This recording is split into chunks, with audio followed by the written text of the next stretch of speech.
Driving licence use कर सकते हैं, या हम लोग अपना नेशनल आईडी से यूज कर सकते हैं, नेशनल आईडी यूज कर, ठीक है। The second thing is bank statement हम लोगों को चाहिए।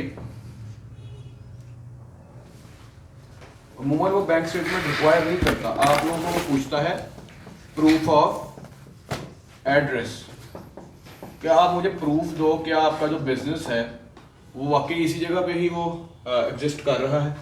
तो प्रूफ ऑफ एड्रेस में आप लोगों के पास अमूमन ऑप्शंस रहती हैं बैंक डॉक्यूमेंट, क्योंकि इसके ऊपर आपका क्या होता है, एड्रेस होता है, या आप उस पर लिख सकते हो या अपना कर सकते हैं कोई यूटिलिटी बिल।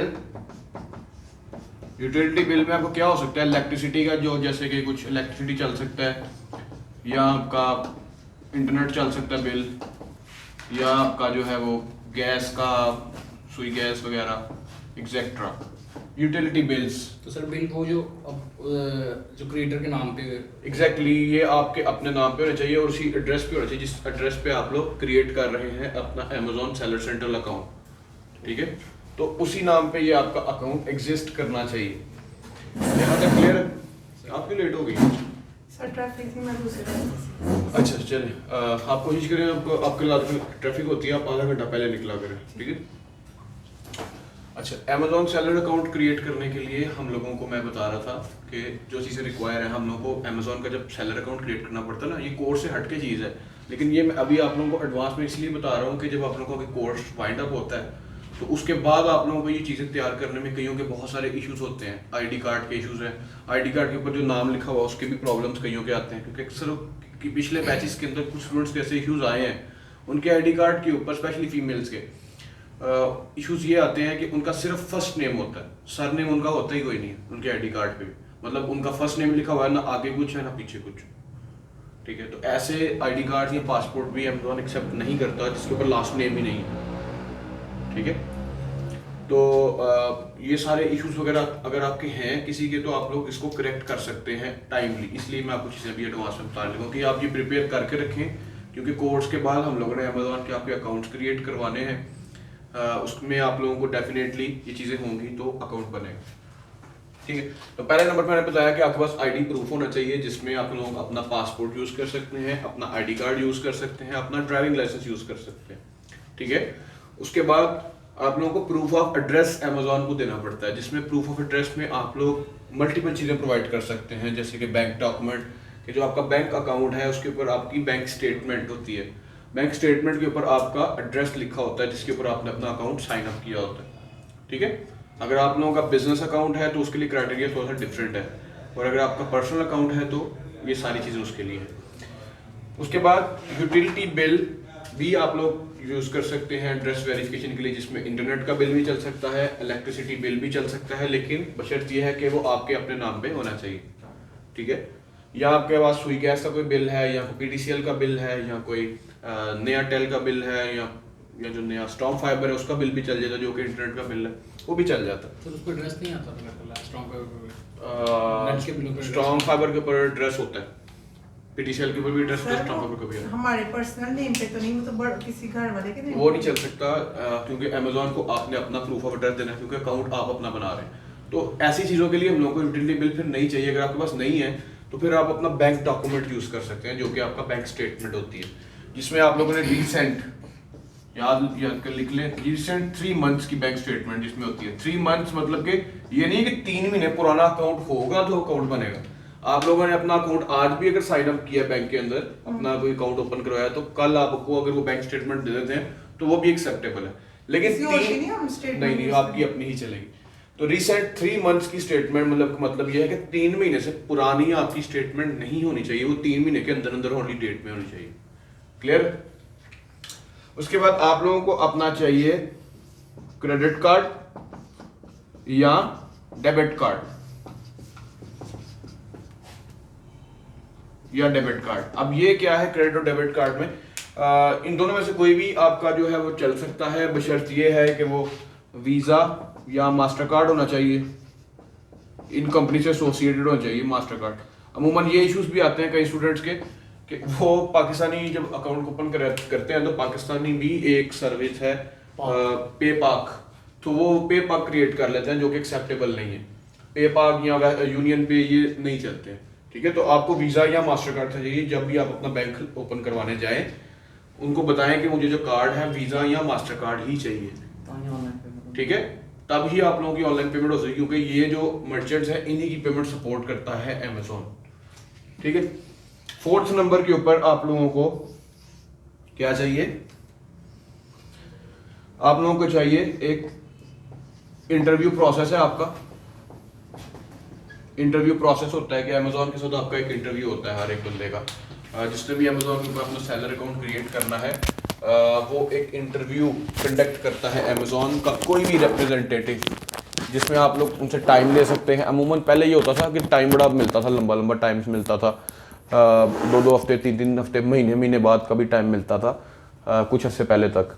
तो अभी तो ऐसा नहीं है, अभी ये है कि अभी सब कुछ कंट्रोल में है और जब भी आप अपना अकाउंट क्रिएट करते हैं आप अमूमन उसी वक्त भी अपना इंटरव्यू कंडक्ट कर सकते हैं, लेकिन बस शर्त ये है कि कोशिश करें वो वीक टाइम नहीं होना चाहिए, वीकडेज ना हो, ठीक है।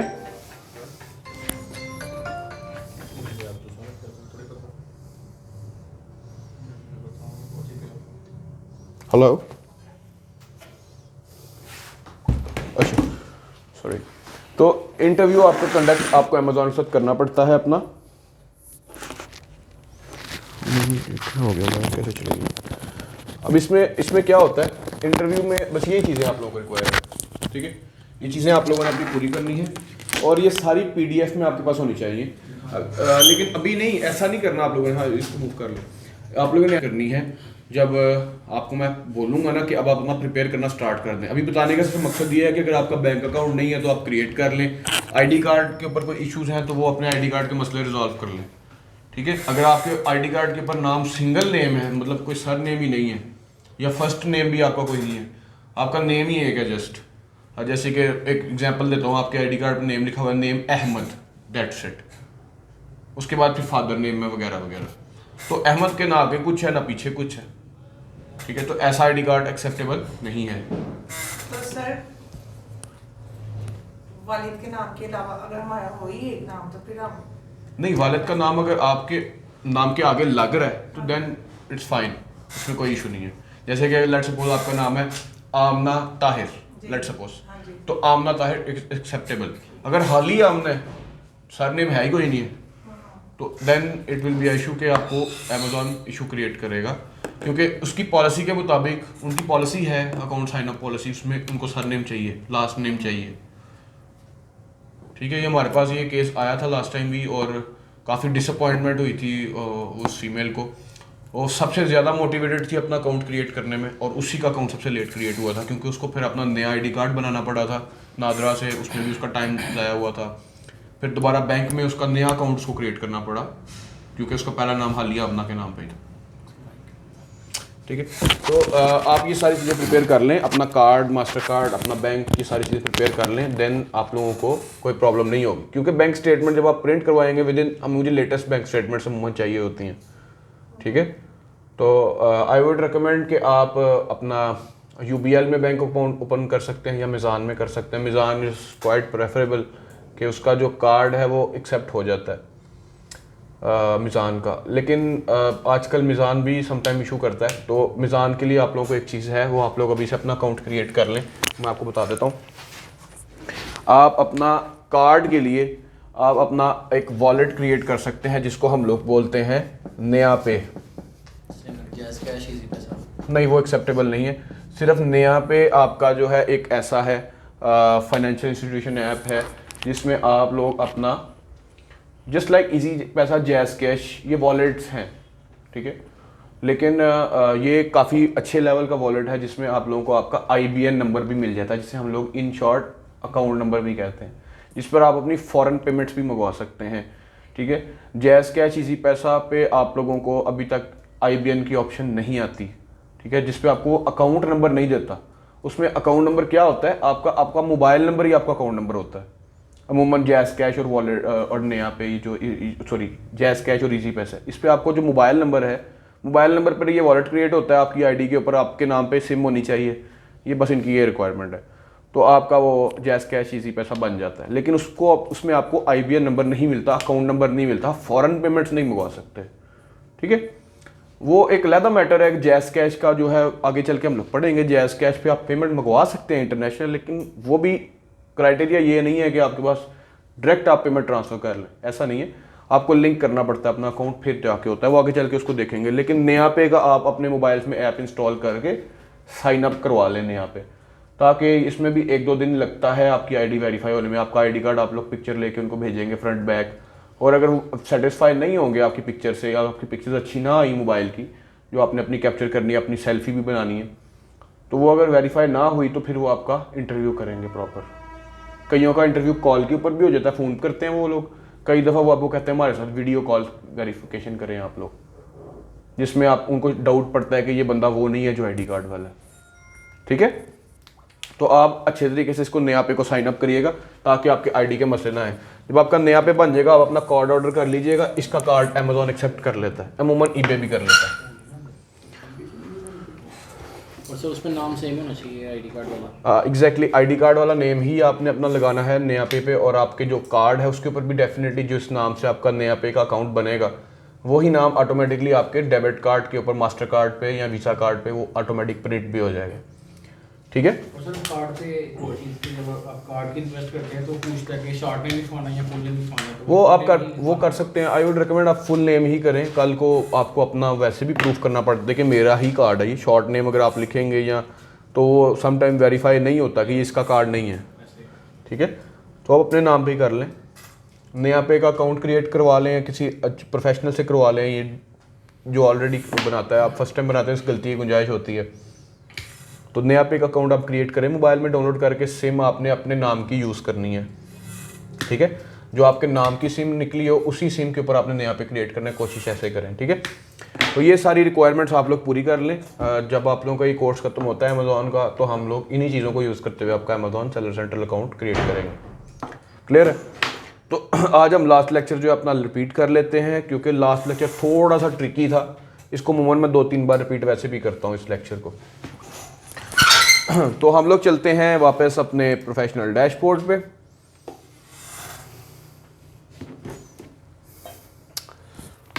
अच्छा,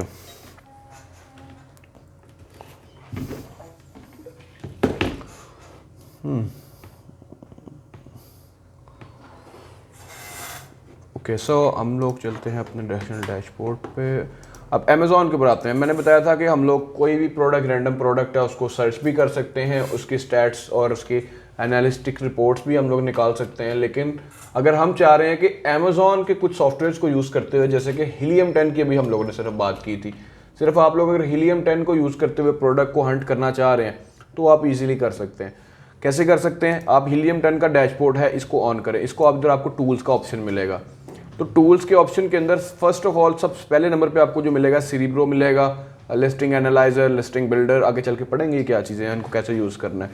लेकिन आप लोगों ने आना है स्पेसिफिकली प्रोडक्ट रिसर्च के ऊपर। जो कि प्रोडक्ट रिसर्च का ऑप्शन है, इधर से ही आपको पता चल जाएगा कि वो क्या चीज़ मुझे कह रहा है। प्रोडक्ट रिसर्च के, रिसर्च करें प्रोडक्ट के बारे में। तो रिसर्च में आप लोगों को पहले नंबर पे जो टूल मिलेगा वो मिलेगा ब्लैक बॉक्स। तो आप ब्लैक बॉक्स पे क्लिक कर लें। तो ब्लैक बॉक्स के अंदर जैसे ही आप लोग आएंगे, आप लोगों को इस तरह से मिल जाएगा एक ऑप्शन। वो कहेगा आप इस आंसर का क्वेश्चन कर दें मुझे। पहले ये थोड़ा सा ट्रिकी होता था, थोड़ा टफ होता था, अभी उन्होंने थोड़ा इजी कर दिया है, इसको क्वेश्चन की शक्ल में ले गए हैं। वो पूछ रहे हैं कि answer this question, I want to sell a product in the कौन सी मार्केट में सेल करना चाह रहे हैं आप? यूएसए में, कनाडा में, मेक्सिको में, जर्मनी में, एस्टोनिया में, इटली में, फ्रांस में, यूके में। तो आप अपनी मार्केट प्लेस सेलेक्ट कर लें। Let's suppose I am selecting the amazon.com USA market place. तो यूएसए मार्केट प्लेस सेलेक्ट कर ली, आप यूके कर सकते हैं, जिसमें भी आप जिस मार्केट के लिए आप प्रोडक्ट ढूंढ रहे हैं, ठीक है। ये आप पे डिपेंड करता है आप किस मार्केट में काम करते हैं, कहाँ पे आपको अच्छे प्रोडक्ट्स मिलते हैं, कहाँ पे आपको अच्छा प्रॉफिट मार्जिन मिलता है। जरूरी नहीं है आप सिर्फ यूएसए पे ही काम करें, ठीक है। यूएसए मार्केट सबसे बड़ी है, सबसे ज़्यादा सेल्स वहीं पर होती हैं, बायर सबसे ज़्यादा 60% वहाँ पर ही है अमेज़ॉन का। तो लेकिन अगर आप चाहें तो आप डिफरेंट मार्केट्स में भी कर सकते हैं। जैसे कि मैं यहाँ यूके सेलेक्ट कर लेता हूँ और मैं यहाँ पे लेट सपोज मार्केट फॉर किस कैटेगरी में प्रोडक्ट ढूंढना चाह रहा हूँ मैं चाह रहा हूँ मैं प्रोडक्ट कैटेगरी के अंदर इलेक्ट्रॉनिक्स के प्रोडक्ट्स के अंदर मैं कुछ ढूंढना चाह रहा हूँ, let's suppose I am selecting electronics product that needs a little improvement, some improvement, a lot of improvement. आप ऐसा प्रोडक्ट हंट करना चाह रहे हैं इस कैटेगरी के अंदर, ये पूरा एक आंसर बन रहा है। इलेक्ट्रॉनिक्स का प्रोडक्ट ढूंढना चाह रहा हूँ यूके मार्केट के अंदर जिसके अंदर बहुत सारी इंप्रूवमेंट की ज़रूरत है, बहुत ज़्यादा ज़रूरत है, अलॉट, जिसमें कुछ हद तक जो है वो इम्प्रूवमेंट होनी चाहिए, या लिटिल, बिल्कुल थोड़ी सी इंप्रूवमेंट होनी चाहिए उस प्रोडक्ट के अंदर।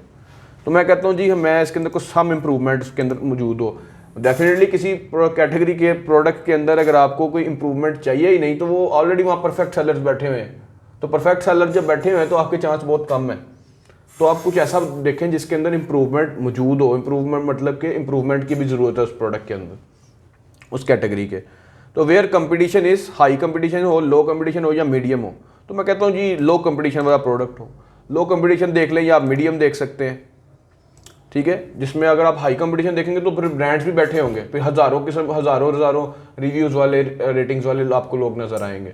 तो आप लो कंपटीशन या मीडियम कंपटीशन ही देखें, I would recommend. I want to sell my product for, किस प्राइस के अंदर मेरा प्रोडक्ट चाहिए, 100 से $30 के दरमियान, लेट सपोज, या 30 से 100 के अंदर, मैं कहता हूँ 0 to 30 पाउंड्स के दरमियान, with the monthly revenue of 1000 to 10,000 pounds, ठीक है। अब ये आपके लिए बड़ा बेसिक्स है, ये सिंपल है। इसको थोड़ा सा अगर हम लोग एडवांस लेवल पे ओपन कर लेते हैं ना, जिसमें हम लोगों ने बहुत ज़्यादा लंबा क्राइटेरिया पढ़ा है, उसके अकॉर्डिंग आप लोगों को तो जैसे चाहिए आप एडवांस लेवल पे सर्च करें, क्योंकि मैंने आप क्राइटेरिया आपको सारा कराया है। एडवांस लेवल के ऊपर क्लिक करते हैं तो फिर आपको इस तरह का टैब नज़र आएगा, फिर आपको ये क्वेश्चन नज़र नहीं आएगा यहाँ पे, फिर आपको ये एडवांस लेवल पे नज़र आएगा। तो एडवांस लेवल के ऊपर आप क्या कर सकते हैं, आप यहाँ पे कैटेगरी सेलेक्ट करें। First of all I am selecting electronics and photo category with the sub category of photo. तो कंपेटिटर्स, अब मेरे कितने सेलर उसके अंदर मौजूद होने चाहिए, नंबर ऑफ सेलर्स कितने मौजूद होने चाहिए, इसको अगर आपको आइडिया आ रहा, नहीं याद आ रहा, तो आप इसको स्किप कर सकते हैं, ठीक है। अमूमन कितने सेलर्स इसके अंदर होने चाहिए ये बताना, गैस करना बड़ा मुश्किल है किसी भी कैटेगरी में, तो आप इसको फिलहाल स्किप कर दें। सेल्स को हम लोगों ने पढ़ा था, तो मिनिमम प्राइस कितनी मैंने बताया था होनी चाहिए प्रोडक्ट की, मैं लेता हूँ लेट सपोज 5 पाउंड से लग के 30 पाउंड के दरमियान वाला प्रोडक्ट होना चाहिए, ऐसा प्रोडक्ट मुझे हंट करके दो। अब रिव्यू काउंट, कितने रिव्यूज़ होने चाहिए उस प्रोडक्ट के ऊपर जो है, मैं कहता हूँ लेट सपोज मेरे जो रिव्यू काउंट्स हैं वो कितने होने चाहिए, एटलीस्ट यार 50 तो रिव्यूज़ तो होने ही चाहिए उस कैटेगरी के, उस टॉप 10 सेलर्स में से। अगर किसी टॉप 10 सेलर में किसी के 50 रिव्यूज़ है ही नहीं है तो चांसेस हैं कि वो प्रोडक्ट मार्केट में नहीं चलता। तो एटलीस्ट 50 रिव्यूज़ तो सबके ही हो ना, 50-51। तो मैक्सिमम मैं कह देता हूँ कि मैक्सिमम जो मुझे रिव्यूज़ चाहिए वो 500 चाहिए, 500 रिव्यूज़ के अंदर होने चाहिए पहले जितने भी सेलर्स हैं। तो ब्रांड नेम को, जैसे कि आप किसी ब्रांड को सर्च करना चाह रहे हैं, किसी ब्रांड का रेफरेंस, तो रहने दें, उसको लिखे ही ना यहाँ पे, ब्रांड को तो हमने सर्च ही नहीं करना, हम एक आइडिया लेना चाह रहे हैं। तो प्राइस चेंज की, उसके अंदर कितनी प्राइस चेंज हुई हो पिछले साल के अंदर, या थोड़ी बड़ी हो प्राइस या कम हुई हो, ये भी आप इसको छोड़ दें। रेटिंग के अंदर मैं कहता हूँ जी कम से कम उसकी 4 रेटिंग तो होनी ही चाहिए और मैक्सिमम उसकी 5 हो जाए। अब इसके दरमियान वाले रेटिंग वाले प्रोडक्ट्स हमें दिखाएगा। सेलर एग्जैक्ट सर्च, तो इसको भी आप छोड़ दें। मंथली रेवेन्यू मैंने कितना बताया था, तो मैं यहाँ 7,000 पाउंड लिख देता हूँ। अब ये पाउंड है, पाउंड बड़ा होता था, हम ये 5,000 पाउंड से लिख देते हैं कुछ 10,000 पाउंड के दरमियान, ठीक है। बेस्ट सेलर रैंक मैंने बताया था मिनिमम कितना होना चाहिए, मिनिमम 1.5 लाख तो हो ही हो, और मैक्सिमम या मिनिमम में आप कम से कम लिख सकते हैं, जैसे कि आप इधर मिनिमम लिख लें 50,000, जितना कम होगा उतना ही फायदा है ना आपको, मैंने बताया था बेस्ट सेलर रैंक में। तो मैक्सिमम आप लिख लें इसको 1.5 लाख, या चलें ये 2 लाख लिख लेते हैं, हम 3 लाख लिख लेते हैं मैक्सिमम, इसके दरमियान वाला आ जाए, ठीक है। उसके बाद एक्सक्लूड ब्रांड्स, अगर आप चाह रहे हैं किसी ब्रांड का नाम आपको नज़र ना आए, उसमें कोई ब्रांड्स इन्वॉल्व ना हो, तो आप उससे ऐसे ब्रांड्स के नाम लिख सकते हैं, तो वो भी लिखने की ज़रूरत नहीं है अभी हम इन लोगों को। सेल्स चेंज, परसेंटेज को चेंज आया हो सेल्स के अंदर, सेल्स बढ़ी हो या इतने % कम हुई हो, तो ये भी परसेंटेज में, ये एडवांस लेवल का टूल है, इसको भी आप छोड़ दें। या हाईली एक्सपर्ट्स वगैरह लोग हैं वो सारे टूलों को यूज़ करते हैं। शिपिंग साइज़ में मैंने बताया था कि स्मॉल लेवल का किस तरह का प्रोडक्ट होना चाहिए, स्मॉल और लार्ज ओवर साइज़ कर लें, चलें यहाँ तक भी ठीक है।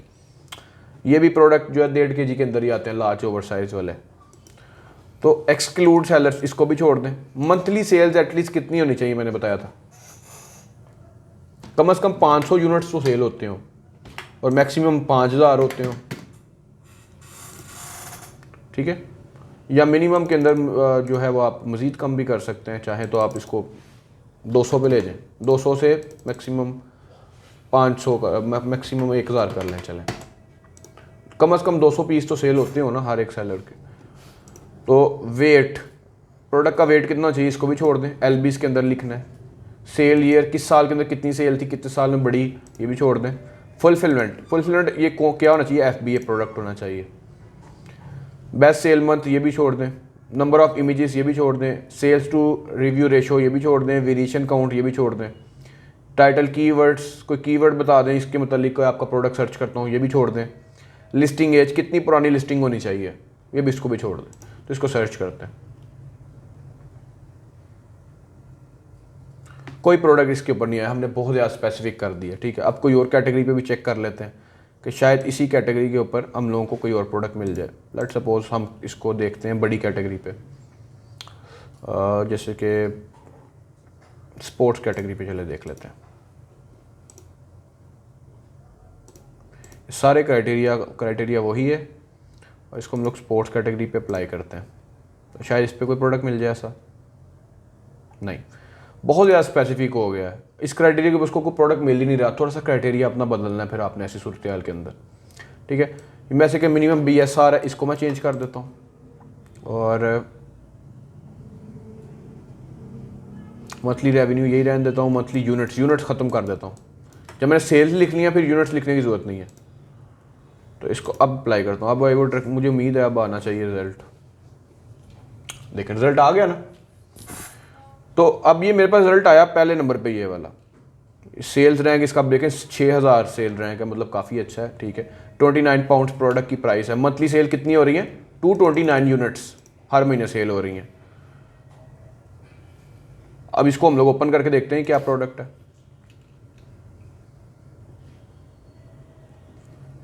तो जैसे मैंने इसको ओपन किया तो ये मुझे क्या नजर आया, target dark arc LED light. ये LED लाइट है कोई जो पता नहीं कहाँ यूज़ होती है। वो ऊपर लगी हुई है टारगेट के ऊपर।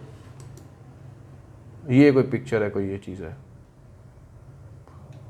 ठीक है। तो ये चीज़ वो कहता है कि अच्छी सेल हो रही है। 330 रिव्यूज़ हैं इसके। अब इसका जो मेन कीवर्ड है ना, हमने उसको टारगेट करना है। इसका मेन कीवर्ड क्या हो सकता है, target dark arc dashboard LED light. ये डैशबोर्ड में लगता है गाड़ी के, आई थिंक डैशबोर्ड लाइट है ये। हाँ, ये डैशबोर्ड लाइट डैशबोर्ड में लगता है गाड़ी की। तो यहाँ पे हम लोग इसका जो मेन कीवर्ड होगा मेरे हिसाब से वो है आर्क डैशबोर्ड LED लाइट, ये ठीक है। टारगेट डार्ट तो इसका अपने ब्रांड का नाम है ना, visit the target dart store, तो ये इसके ब्रांड का नाम है टारगेट डार्ट्स। तो हम इसके अगले वाला आर्क डैशबोर्ड LED लाइट, ये इसका मेन कीवर्ड होगा। इसको कॉपी करते हैं, अमेजोन के ऊपर जाना है, जिस मार्केट के अंदर प्रोडक्ट सर्च कर रहे हैं उसी मार्केट में सर्च करना है। इसको फिर आपने amazon.com पे नहीं करना, इसको आपने amazon.co.uk के ऊपर सर्च करना है, क्योंकि जिस मार्केट की आपने रिसर्च करनी है उसी की। अब यहाँ पे मैं आर्क डैशबोर्ड LED लाइट इसको सर्च करता हूँ। सो आई कैन सी कि मुझे 36 रिजल्ट्स मिल रहे हैं सिर्फ। इसका मतलब ठीक है, कंपटीशन लेवल भी इतना ज़्यादा नहीं, इतने ज़्यादा सेलर्स नहीं है। इधर से आपको आइडिया लग जाएगा। अब देखते हैं क्या क्राइटेरिया पे आता है सारा कुछ हमारा। फर्स्ट वाला जो है वो 1000, 26, 32, ठीक है।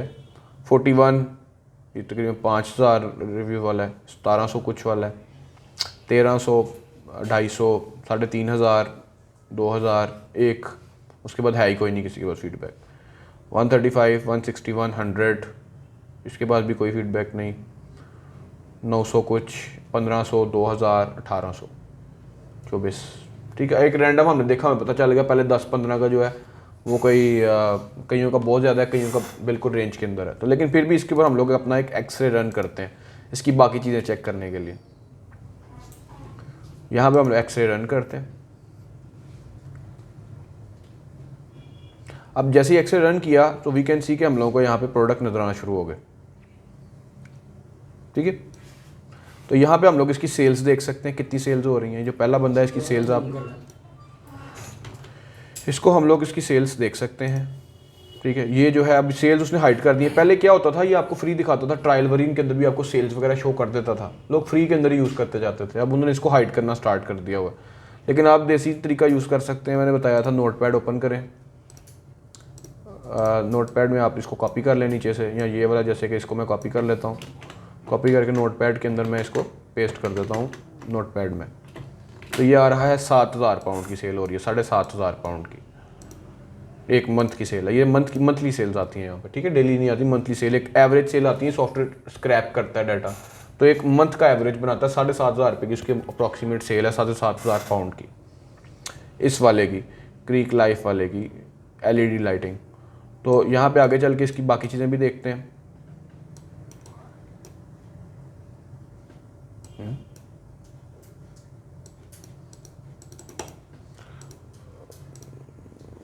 स्क्रॉल नहीं करने दे रहा, आई थिंक नेट प्रॉब्लम है।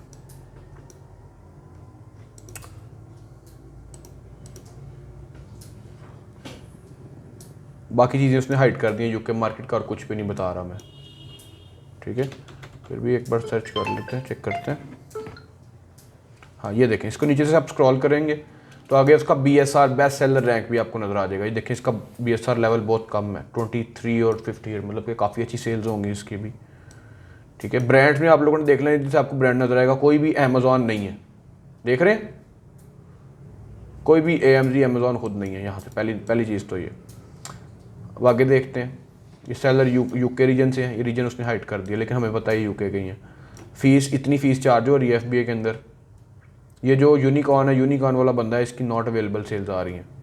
आगे चलते हैं, रेटिंग्स 4.5, 3.8, 4.4, 4.4, 4.8, ठीक है, इतनी रेटिंग्स है। रिव्यू काउंट्स पहले के 12,000 हैं, दूसरे के 145, तीसरे के 10, चौथे के है ही कोई नहीं, पाँचवें के 0, सातवें के 69, आठवें के 7,500, 10वें के फिर 0। तो ये हमारे कैटेगरी पे प्रोडक्ट आता ही नहीं है, ठीक है। उसके बाद हम आगे चल के फिर भी देखते हैं, कैटेगरी स्पोर्ट्स के अंदर आ रहा है, स्मॉल साइज इसका standard over size, small parcel, not available, not large over size, size के अंदर भी हमारे क्राइटेरिया पे फिट नहीं आता।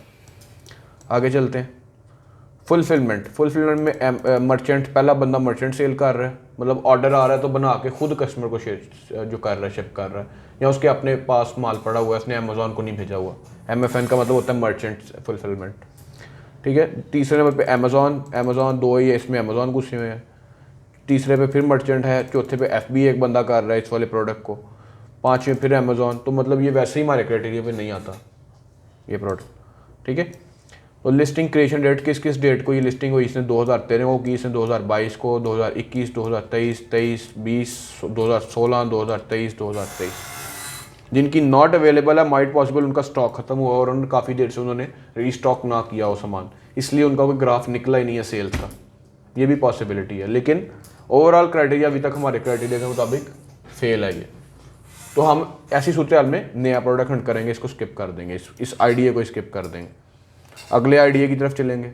अगला आइडिया के अंदर है ये बार्बर बॉल, कुछ इस तरह का। इसके साथ भी सेम वही प्रोसेस करेंगे, इसका मेन कीवर्ड लेंगे, अमेजोन पे जाएंगे, एक्सरे करेंगे, एक्सरे के साथ हम लोग एक अंदाज़ा लगाएंगे क्या ये प्रोडक्ट हमारे क्राइटेरिया पे आ रहा है तो ठीक है, नहीं आ रहा तो फिर आगे अगले प्रोडक्ट पे चलेंगे। एक चीज़ और है कि आपको जब ये आइडिया मिल जाता है ना, लेट्स सपोज मुझे इसका मेन कीवर्ड मिल गया, जैसे कि इसका मेन कीवर्ड है पावर बारबेल पैड, ठीक है, मुझे ये मेन कीवर्ड मिल गया, मैंने इसको गूगल ट्रेंड्स के थ्रू भी चेक करना है उस मार्केट के अंदर जहां मैं इस मार्केट में मैं इसको सेल करना चाह रहा हूँ, USA में, UK में, कनाडा में, व्हाटसोएवर, कहीं भी, ठीक है। तो हम लोग इसको चेक ज़रूर करेंगे, देन हम लोग पूरा एक करने के बाद क्राइटेरिया में लेट्स सपोज हमारे मुताबिक सही है, हमारे क्राइटेरिया के मुताबिक मीट करता है, ट्रेंड में गूगल ट्रेंड्स पे भी इसका ठीक है मामला, देन हम लोग इस प्रोडक्ट के ऊपर नेक्स्ट प्लानिंग करेंगे कि अगर हम इसको बल्क के अंदर करते हैं तो प्रॉफिट लॉस में हमारे क्या चांसेस हैं। ये अगर इतने का मिल रहा है, हम लोग अगर इसको सस्ता सोर्स करते हैं तो हम भी ये प्रोडक्ट करके कितने पैसे कमा सकते हैं, वो अगला प्रोसीजर है। लेकिन पहले नंबर पे प्रोडक्ट हंटिंग करना ज़रूरी है, बाद में सोर्सिंग करना वो उससे भी ज़्यादा ईजी है। ये थोड़ा सा मुश्किल काम है, सोर्सिंग करना आसान है, प्रोडक्ट ढूंढना थोड़ा मुश्किल काम होता है। क्लियर है?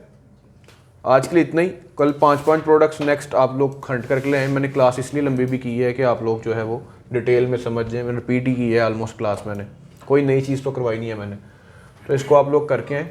मंडे वाले दिन आप लोगों को चेक करूँगा मैं। जो रिव्यू जो क्या नाम है फीडबैक है और रिव्यू इसका हमारे अकाउंट पे काफ़ी असर पड़ता है। एग्जैक्टली जब आप लोगों के अकाउंट के ऊपर कोई फीडबैक्स रिव्यूज़ होते हैं तो अमेज़ॉन के ऊपर एक ट्रेंड है कि लोग चीज़ खरीदते ही उससे हैं जिसके पास ज़्यादा से ज़्यादा रिव्यूज़ ज़्यादा फीडबैक्स हों। लोग इस चीज़ को फील करते हैं कि अगर इतने ज़्यादा लोगों ने इस बंदे से ख़रीदा है तो इसका मतलब ये बंदा ठीक है, इस बंदे के रिव्यूज़ भी ठीक है, फीडबैक्स भी ठीक है, पॉजिटिव है हर चीज़, तो डेफिनेटली वो आंखें बंद करके ट्रस्ट करके चीज़ खरीदता है। नए बंदे जिसके पास ना रिव्यूज़ हैं ना फीडबैक्स हैं, बेशक उसका प्रोडक्ट इतना मर्जी अच्छा है, उसके ऊपर लोग ट्रस्ट करते हैं, करने से थोड़ा सा घबराते हैं कि यार इसके पास तो रिव्यूज़ नहीं है, फीडबैक्स नहीं है, इसके बारे में कोई कमेंट ही नहीं है, तो यार ये ना हो बाद में मैं चीज़ खरीदूँ तो ये गले पड़ जाए मेरे ये चीज़।